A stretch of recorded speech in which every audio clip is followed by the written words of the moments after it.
สวัสดีครับผมคืออันเซอร์แล้ววันนี้เราทำการทดลองวิทยาศาสตร์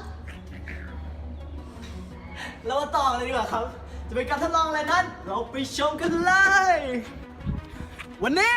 พวกเราจะมาทำการทดลองวิทยาศาสตร์ เรื่องการทดลองคืนการทดลองจะเป็นยังไงนั้นเราไปชมกันเลย ทำไมตรงนี้เนี่ย ทำการทดลอง ไหนอุปกรณ์ นี่ไง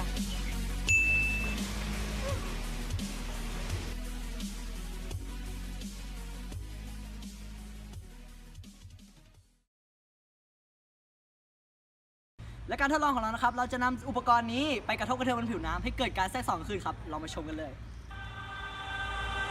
내 피땀 눈물 내 마지막 춤을 다 가져가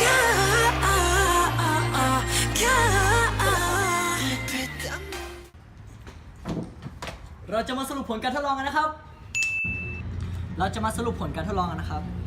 การแทรกซ้อนขึ้นคือการทำให้ขึ้นบนผิวน้ำ2อันมาชนกันที่เฟสเดียวกัน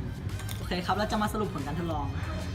สรุปผลการทดลองมีดังนี้ครับการแทรกซ้อนขึ้นก็จะมีบับกับปฏิบัติบับกับปฏิบัติจะเป็นไงนั้นเรามาดูกันเลยจุดบับนะครับจุดบับก็คือจุดที่สั่นขึ้นมาชนกับท้องขึ้นโดยแผนภาพนี้นะครับเราจะให้ดินสอเป็นสั่นขึ้นส่วนปากกาแดงให้เป็นท้องขึ้นนะครับจุดบับก็คือจุดที่สั่นขึ้นเจอกับท้องขึ้นเมื่อสั่นขึ้นเจอกับท้องขึ้นมันจะเกิดการหักล้างกันเขาก็เรียกว่าจุดบับเป็นอย่างนี้ครับเราก็ดูที่แผนภาพถ้าแผนภาพตรงไหนมีสั่นขึ้นชนกับท้องขึ้นเราก็จุด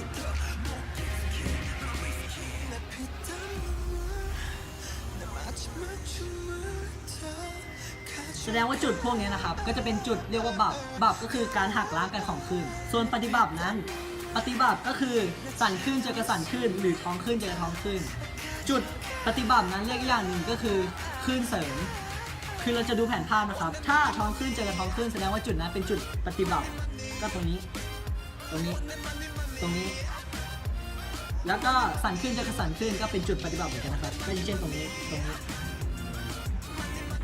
เราจะสรุปจุดบับกับจุดปฏิบัติดังนี้นะครับจุดบับคือจุดที่คลื่นหักล้างกันก็คือสั่นคลื่นเจอกับท้องคลื่นส่วนจุดปฏิบัตินั้นคือคลื่นมาเสริมกันก็คือท้องคลื่นเจอกับท้องคลื่นสั่นคลื่นเจอกับสั่นคลื่นครับลองนึกภาพนะครับถ้าสั่นคลื่นเจอกับสั่นคลื่นใช่ไหมครับมันก็จะเสริมกันอย่างนี้